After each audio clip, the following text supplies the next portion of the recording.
Greetings. You must be the lovely Claire Redfield. Oh, now this happens. Who are you? Let's just say that I'm a ghost, coming back to haunt your dear brother. Resident Evil. Okay, how many of you remember what Claire Redfield's reason for going into Raccoon City was back in Resident Evil 2 and its remake, before she got distracted by trying to get out of town and keep Sherry Birkin safe? Yeah, it was to find her brother Chris, who had not called Claire to let her know he had gone to somewhere in Europe. Also because the early Resident Evil games were set in 1998, when mobile phones and social media posts were not a thing, Claire couldn't reach Chris the same way she could have done these days. And then there is how Chris was said to be working covertly against Umbrella, meaning that he wouldn't have wanted to make finding him too easy. That is how we get to Resident Evil Code Veronica, which came out initially on Sega Dreamcast in the year 2000, before it was re-released to GameCube and PlayStation 2 as Code Veronica X in 2001. Also, at the time of the writing, it is what most of the Resident Evil fandom, or just those of them that I know, wants as the next remake. Future Pika here. I originally spoke here about the Code Veronica remake as a hypothetical, but while the video was still in production, the Summer Game Fest happened and officially announced it. I will talk more about it at the end of the video, but past Pika still has this one thing to say. I would also like to add that it should have been remade before the RE4 remake by the virtue of being set before it and 3 months before the events of RE2. Which also should make Code Veronica the real Resident Evil 4. Now before we start, I will be formatting this video into sections of the game that I had to play through twice. There will be a story recap for context, but otherwise that is how I try to keep this video from getting too long. Resident Evil. Right, after a clearly 90s produced opening cutscene showing Claire Redfield having broken into Umbrella's Paris-based headquarters and being caught, she is sent to the remote Rockford Island's private prison where the game is initially set in. Fortunately, before they could do to Claire what would happen to a woman in a men's prison, the place is attacked by so far unseen force and Claire's prison guard Rodrigo lets her out of her private cell. He explains that the attack on the island caused him to get wounded so badly that he doesn't see the point of keeping Claire imprisoned. That is how the game starts, with Claire being given her lighter back and remembering to take the knife from the table. The zombies decide to make their presence known as soon as Claire has made it to the open air at a graveyard, where a crashed truck has been set on fire and those zombies are also rising from the ground. After dodging those zombies out of the graveyard, Claire comes across another escaped prisoner like her, and whose portrayal in this game must have been a choice. Wait, don't shoot! Who are you? Sorry about that little misunderstanding, but I thought you were another one of those monsters. Shut up. Make one wrong move and I'll shoot. Relax, beautiful. I said I was sorry.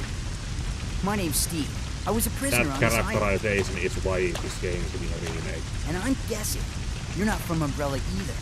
No, I'm Claire. Claire Redfield. Claire? Nice. I'll remember that. There's an airport around here. Once I find it, I can finally escape from this crazy island. I'll see ya. Hey, wait up! I don't want you following me, lady. If I slap you with this glove on, You'll only slow me down.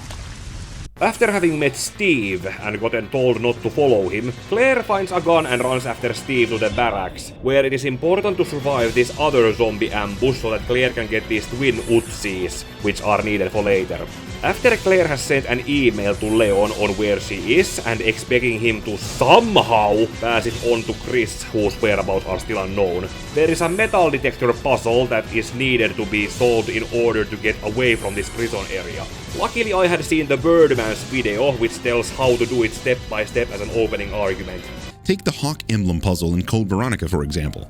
You need to take the Hawk emblem outside to unlock the main gate, but there is a metal detector that prevents you from taking it outside. So, you need to head outside, dodge a few zombies, grab the fire extinguisher, put out the fire in the cemetery, pick up the briefcase containing the non-metallic TG1 alloy, head back to the metal detector while dodging a few zombie dogs, place the alloy in the 3D modeling machine, duplicate the Hawk emblem, then we grab Mum, go over to Liz's place, hole up, have a cup of tea, and wait for all of this to blow over. After getting out of the prison area, I ended up taking a semi-pointless detour to the training facility, besides the crowd control, before going to the mansion, where on another run with Steve introduced the Golden Lookers, and then the game's first antagonist, whose portrayal must have also been a choice.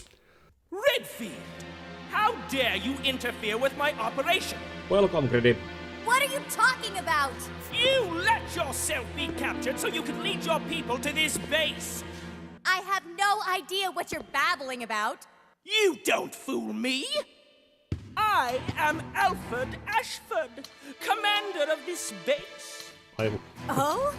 You must be one of Umbrella's lower-level officers if you're in command of a backwater base like this one. How dare you! Could I sound any more The Ashford family is among the world's first and finest. My grandfather is one of the original founders of Umbrella Inc. This is what I meant when in my Requiem video. Now tell me, why have you attacked this installation? Attacked? Shortly after you arrived, my base was attacked. You must have informed your people of its location. I still don't follow you. I really don't know anything about that. Unacceptable! How can you deny it? My base has been destroyed. And thanks to you, the experimental T-virus was released, creating countless zombies and monsters. Tell me, who do you work for? Who sent you? Have it your way, then. You're just a rat in a cage anyway. This performance must have been a choice. You entertained Not the actor's choice, but the voice director's choice. That laughter included. Okay, now to the first thing I had to play through twice in this game. The first Bandersnatch encounter. When Claire is supposed to go to the training facility, Alfred sends the Bandersnatch at her, in what could be called the game's first boss fight. On this first time that I have footage to show off, it has who knows how much health, stretchy arms that give it range to attack from afar, and move quickly between the upper and lower areas. By the time I managed to defeat it, Claire was down to red danger health status, even after the quick section where Steve is playable with the other twin Utsis that Claire found before the Bandersnatch attack. Claire had no health to survive at all, and that is why I had to replay this section again, because the Kerberus dogs outside kept killing her off with just one attack. But I only watched Steve being forced to kill his zombified father once. No. Oh yeah, I have seen this in a multiple people's video before. What's wrong, Steve? Shoot him! Wait! I can't! No! Steve! Okay, throw Claire the guns and let her kill it. No! Actually, Claire still has her weapons, so she could...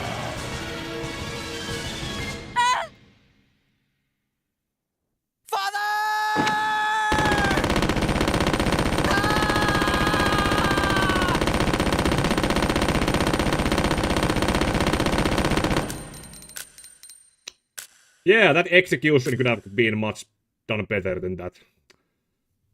They are definitely going to rework this scene in the remake. Yeah, ran out of ammo again. Father! The next set piece I had to play through 3 times was to open the private residence behind the door open with those 2 golden Lugers. Nothing wrong with how I had to strong arm through the desktop/music box puzzle and fight another Bandersnatch. Repeats are what made going through it easier, while the Bandersnatches and the bats in the private residence made trying to survive in there difficult. Then there is how I had to leave and come back there because my chat, thank you Sparky and Grimlock, told me to go back to the prison area to go put the fire extinguisher used earlier into the item box, and go down to this hard to see because of the fixed camera door to find a piece to this piano in the mansion. That is needed to get a piece to a music box back in the private residence, along with another portrait puzzle which I managed to solve without a guide. Sir Alfred, congratulations on your succession as the master of the Ashford family. I hereby present you with an earthenware vase, according to the Ashford family tradition. As you may know, this tradition first began when a butler presented a golden teacup as a commendation to Veronica. As founder of the Ashford family, her intelligence and beauty are legendary. The second and third master Stanley and his son Thomas were also presented with similar teacups. It was their hope to achieve glory as Veronica did before them. The position of family master then shifted from Sir Thomas to his twin brother Sir Arthur. It then went to Sir Edward, your grandfather. That was when the Ashford family enjoyed its golden age. It was also Sir Edward's achievement that established the large chemical enterprise Umbrella Inc. However, when Sir Edward passed away and your father Sir Alexander succeeded the position of the glorious Ashford family gradually began to sink. I sincerely hope that the Ashford family regains its glory with your guidance as this vase continues to shine eternally. Scott Harman, butler of the Ashford family. Okay, let's look more clearly on holding a tea set.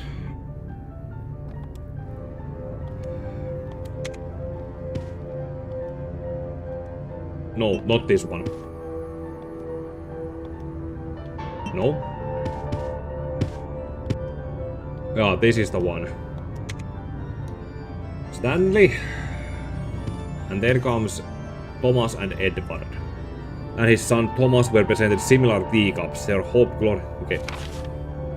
The position family has shifted from Sir Thomas to his twin brother Arthur. Okay, yeah, this one. Then we went to Sir Edward. From... Okay, tea sets. I've gone through the tea sets already. Yeah, so let's go with that. Then let's go with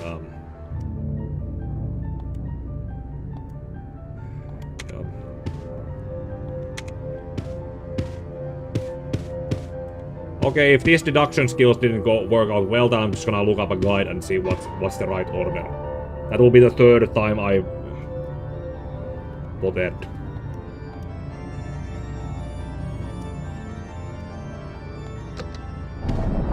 Oh, I got it right!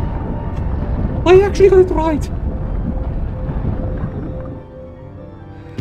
Then at one point, either before or after having found the medicine to take back to Rodrigo along with the lighter and get a lockpick, Albert Wesker makes his presence known in the game in what is his first canonical appearance after Resident Evil 1. I still wonder which one of those endings is the canonical one. Anyway, because Wesker has a vendetta against Chris, he probably knows to leave Claire alive to be hunted down again later to kill her in front of Chris. That is why I believe Wesker let Claire go in this cutscene. I despise Chris. What are you gonna do to him?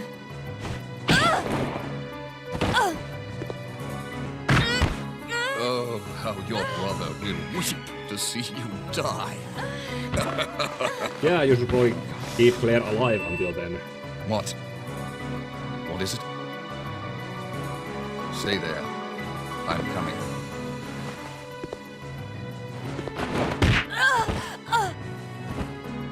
It appears you may be of some further use to me. I'm going to let you live a little longer. Yeah, would it make sense that he lets Claire be alive until Chris shows up and then try to kill her? Because kill her now and then tell about it to Chris later. It's not the same. Okay, and then speedrun from here back to the private residence. The last of the 3 key items I have not brought up yet. Be smart enough to understand that this Alfred/Alexia scene is a psycho reference. Claire Redfield, hold it right there. We meet each other at last. A pity I must say goodbye so soon. I am Alexia Ashford. For the pride of the Ashford family, I will kill. Missed from that Wait! left. What's going on? Oh.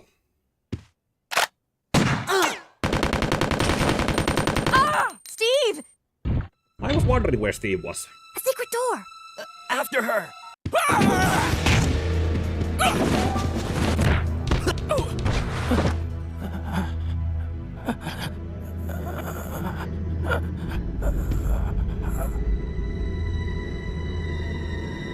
What?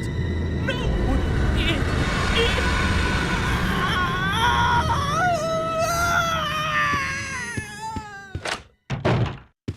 Wait a second.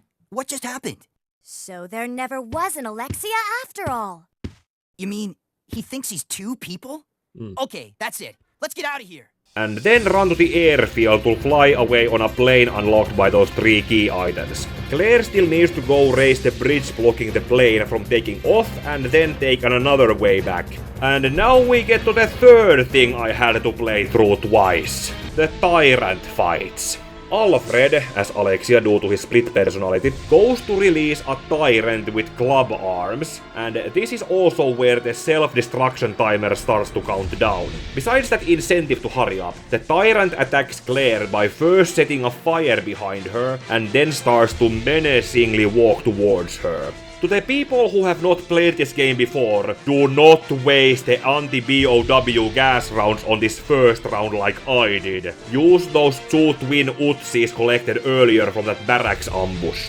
Then for the next round done later on the cargo plane, that is where you need to use the anti-BOW gas and acid rounds to get through the fight faster. Otherwise, you end up raging on so many different similar deaths in this narrow container against an opponent that has way too far range to attack you. It's flying in autopilot mode. I can't switch over to manual control. My apologies, but I cannot let you escape now. Alfred, you cross-dressing freak!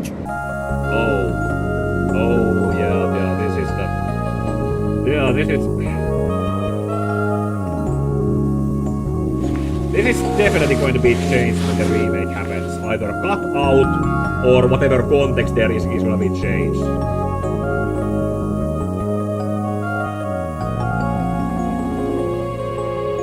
No, don't do it, that count as an assault. Don't do it. So, the reason why I had to play through the Arctic base twice was because it is the second to last part where Claire is playable, and it requires certain actions to be done before Chris becomes playable. Number 1. Pick up this assault rifle and put it into the item box so Chris can use it later. Number 2. Acknowledge that the plant pot with the key is in this corner of this room, and so do not end up wasting time running around wondering where to go like I did. Number 3. Try to avoid running through this corridor with the poison moths more than necessary. Number 4. Make sure that you have examined this gas valve so that Claire knows the shape of the hole in it and can take the crank to be shaped like that after you have picked it up. You should be able to avoid the moth corridor at least twice this way. And number 5. Do not get poisoned during the Nosferatu boss fight. After all that, Alfred, wounded from having fallen a long fall earlier, releases Alexia from her cryo-sleep, which I acknowledged in my RE Remake video from William Birkin's memo, and dies the happiest he probably was in his life. Alexia uses her code Veronica virus powers to pull Claire and Steve fleeing away back to the Arctic base, and now it's Chris's turn to be played back on Rockford Island. I came here looking for a certain girl. A girl? Have you seen anyone named Claire Redfield? Did you just say Claire? This could have been written differently. Don't you? Just came here to look for my sister. Don't Do you worry know about Claire? her. I helped her escape. Several planes took off from this island not long ago. While I can't say for certain, probably on one of them. I see. I guess my sister owes you. Thanks for helping. Everyone's gone. I may be the only other person left. Go on. Follow your sister and get off this island.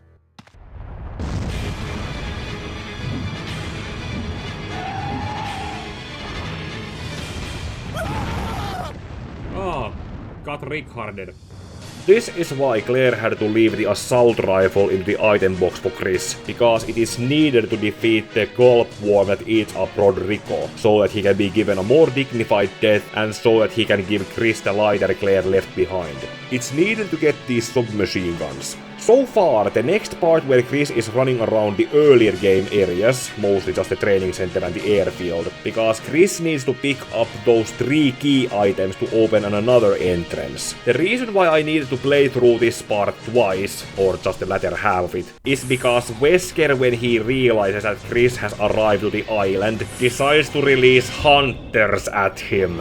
And not just close enough to those same hunters that also ran after Chris and Gil in the Spencer mansion, but also poison hunters that can do huge amounts of damage and take more than a few shotgun shots to go down. Those hunters are why I had to play through this part twice, to know where and when the hunters are going to attack to repel them, and to have Chris better armed as well as in better health to take out the poison hunters.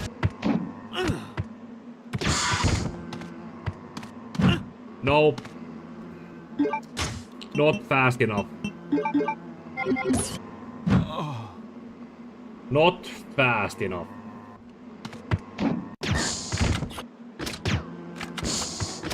Perkele!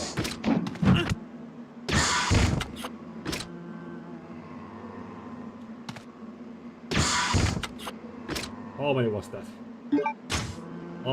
5 shots. I could have done it better. But hey, Chris is still in fine shape.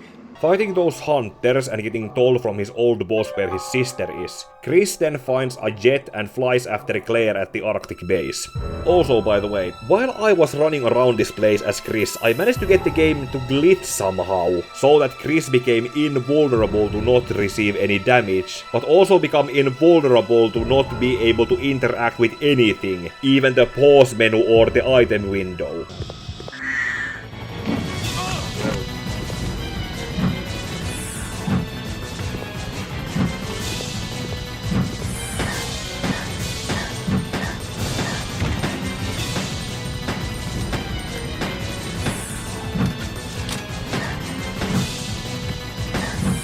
Wait, what?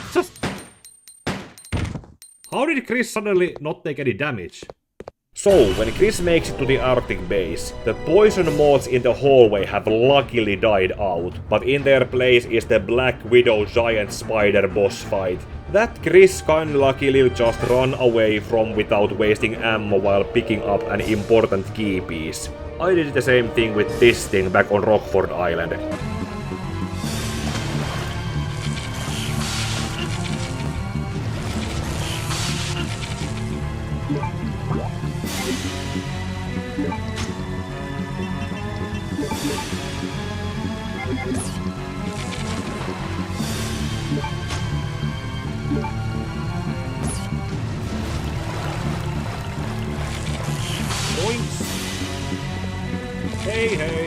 Also, while running around these same areas as Claire, it is now important to take the fire extinguisher out of the item box, refill it in this room, and use it to put out this fire that is still going on after Claire set it up and pick up the Magnum revolver.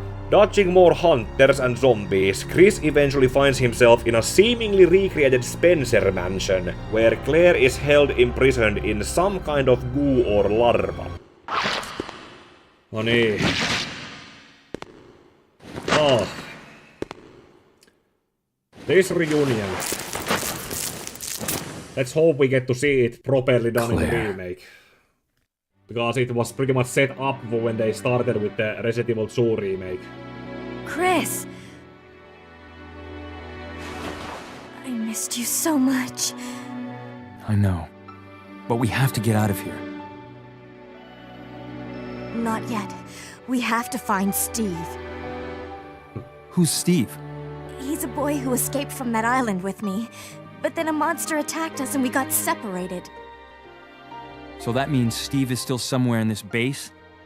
I'm sure of it. Yeah, Chris is not against finding Steve, but he's most likely is. It's There's Alexia. a joke about the Redfield bloodline. There really is an Alexia? It is almost time, you genetically inferior siblings.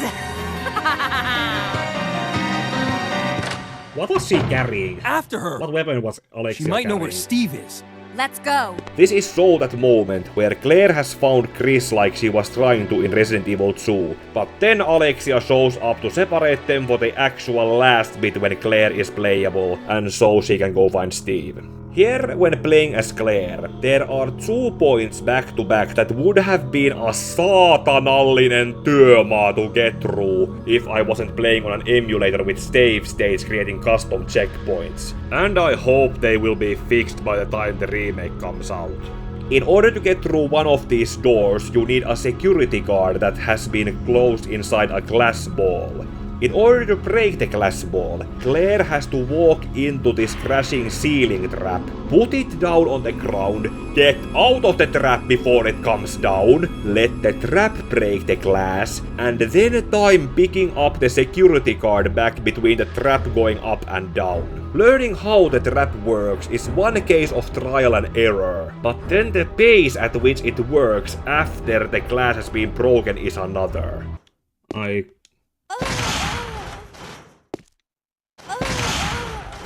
Nope.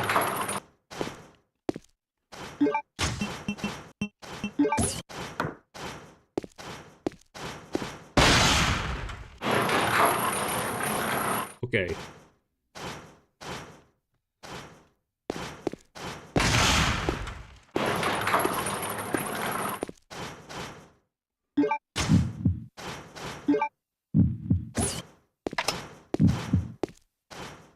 Got it.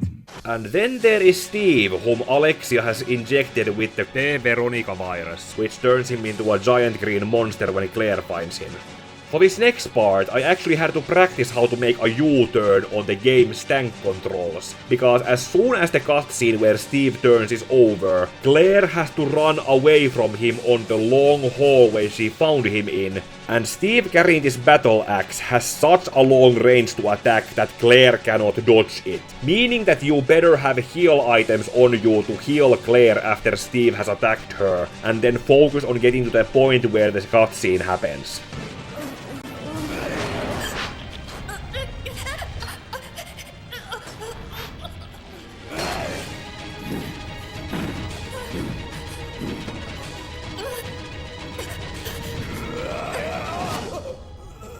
Well, at least he found his restraint.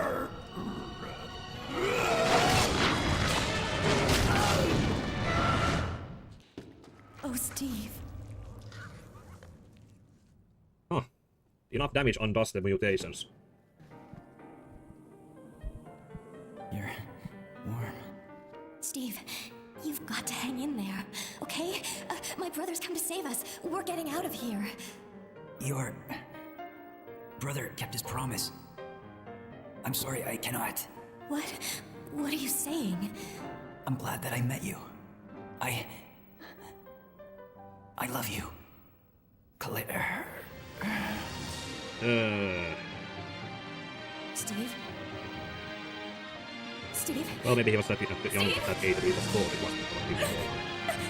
Or maybe Claire had somehow from the point that she's gonna tell something similar. Well, maybe she could have fixed him, or not. Meanwhile, Chris witnesses Wesker confronting Alexia and how Wesker's new T-virus power can handle Alexia's Code Veronica powers. Long story short is that after they have exchanged exactly one blow to each other, Wesker realizes that Chris is there and orders him as his former captain to deal with Alexia, calling Chris as one of his best men. Just like the Tyrant in Resident Evil 1, Alexia in her first boss form is taken down with just 5 magnum shots. Chris, since you're one of my best men, I'll let you handle this.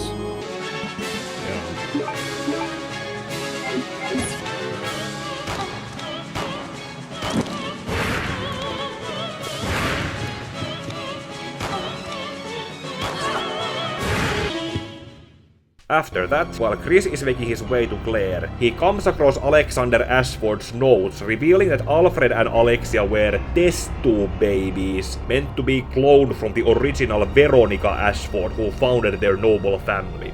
That explains where Alexia's intellect in biochemistry to create the Veronica virus came from, and why Alfred was portrayed like a walking stereotype. I sure wonder how this is kept or changed in the remake. Then Chris finds Claire crying over Steve, so retroactively giving birth to that meme, and is told that all the doors in the base will be unlocked by turning on the self-destruct sequence. I had to be told by my stream chat that the code to turn it on is the name of the game. Kurity. Was there a code somewhere in here? Veronica. No voi hemmetti soikou. Stupid. Veronica. Facility will detonate in 5 minutes. And then there is the final boss fight against Alexia, where Claire joining Chris can lead to this if you're too slow.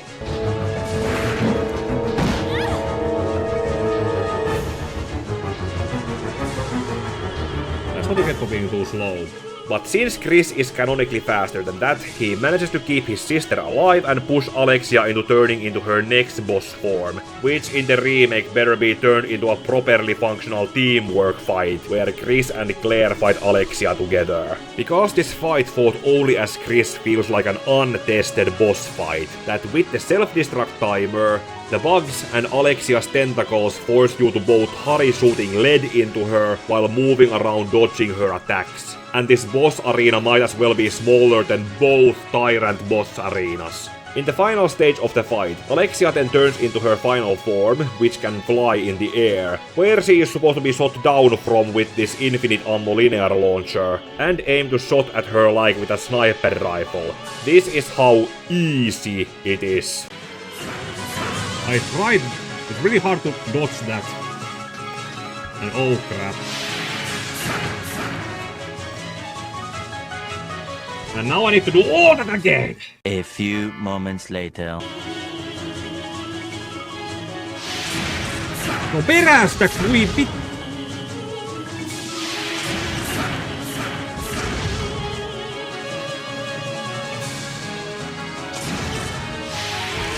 He always moves right when I fire.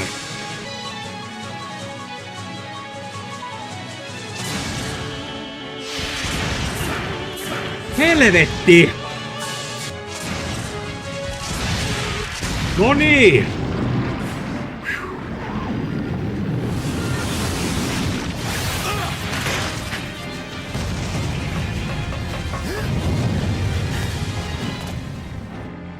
And after Alexia has been reunited with Alfred in death, Chris runs after Claire, who has been caught by Wesker. Instead of trying to hurt Chris by killing/trying to kill Claire in front of him, which I thought is why he let her go earlier in the game, Wesker lets Claire go when Chris asks, and then proceeds to beat up Chris in the following cutscene. The game was probably too late into the development to create any gameplay for this fight, which according to some sources I was unable to verify, claims that the beatdown Chris gets from Wesker in this fight is what motivates him to hit the gym and work his body into boulder punching shape for Resident Evil 5. And then Code Veronica ends with Chris managing to get Wesker separated from him, run to Claire at the jet he flew there in, and fly them both away from this awful place.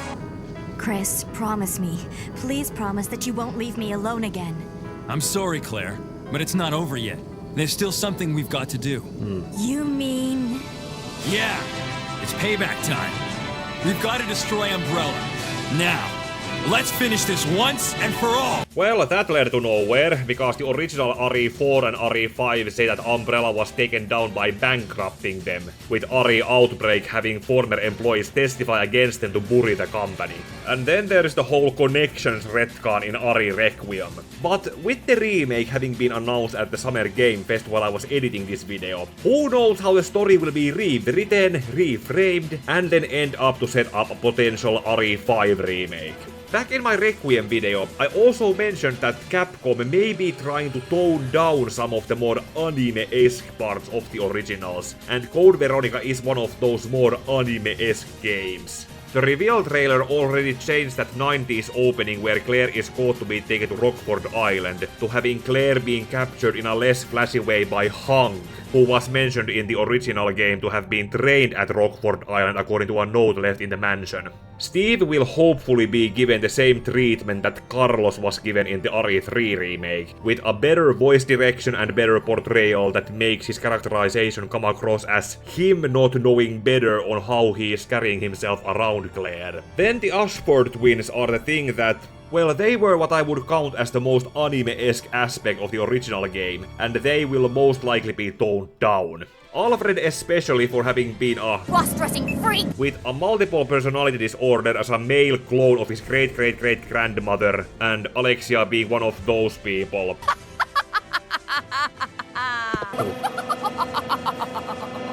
It is almost time, you genetically inferior siblings. And then there is that aspect best described by the fact that their bedrooms had a connecting secret door. Then there is what the hell was Wesker doing between his first scene with Claire and his next scene where he saw Chris having arrived and sent hunters at him. And then there is how early in the story Claire just expects Leon to know how to forward her email on being at Rockford Island to Chris. That is one thing that should be rewritten to make better sense. Gameplay-wise, we should all assume that besides the modern controls, they will hopefully be doing some touch-ups to the Tyrant boss arenas, the Moth hallway, give Claire some dodge mechanics to avoid the Monster Steve's battle axe, and change the final Alexia boss fight into a team-up fight where both Chris and Claire fight her. Or have Claire fight Alexia while Chris fights Wesker. All in all, in the end, it feels good to have played and experienced the original Code Veronica game before the remake is coming out. I wish I had done the same thing with the other Resident Evil games that have since been remade, but I have no one else to blame for that than myself. If you are new to my audience and watch to the end here, comment down if you have played the original Code Veronica before, what your experiences are with it, and if you are waiting to experience the remake with whatever changes it will have. Also, obviously like the video and share it for more people to see. Check out my channel for other videos I have made to consider subscribing, and to be alerted for when the next video will be coming out. Also ding the bell for when I will be doing gaming streams for a chance to chat with me, and may your heart be your guiding key.